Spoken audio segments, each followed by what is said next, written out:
Cockpit check.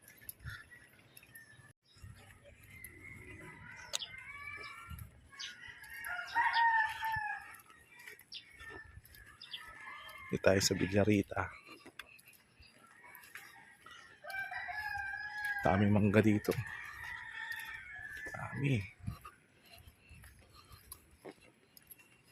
prutas dito, pinapabayaan lang. Sawa din sila, sawa. Sawa rin sila. Pinakain nila arawan. Tamang lakad na ang medyo malilig naman dito.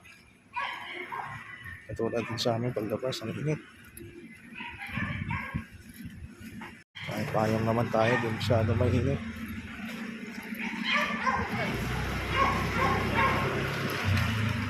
Gilid-gilid lang.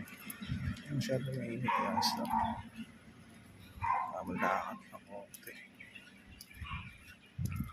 Ay naku, lakad-lakad lang guys. Tapos anto dito, may okasyon man na wala, Pasko, New Year, kung ano man okasyon wala, anto dito.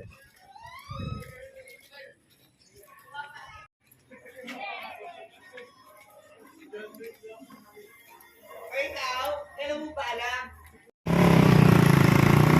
Sala na tayo. Sala na highway. Enjoy natin dito sa araw-araw ng Tunabuhay. Tamang lakad. Sundo ka pauwi sa pasak natin, anak natin. Ito hindi naman na gusto nila maglakad, pero mas marami tayo na gusto nila sumakay. Lalo pag mainit. Hindi sila pwedeng maglakad. Mainit. Sakay yan. Katulad na naranasan natin dati. Diba? Tayo pwede natin magtsagasan, pero sila hindi. Lalo na mga babaeng mga anak, hindi pwede. Papasok silang maasim. Tayo noon, okay na. Pasok na maasim, pawis. Okay na. Tsaka hindi.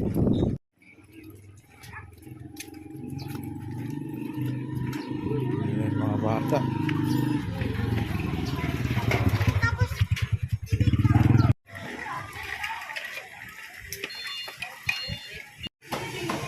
Guys, sa gate guys. Pumasok ka pa rin yung dumugulong ko ng dun sa bedroom.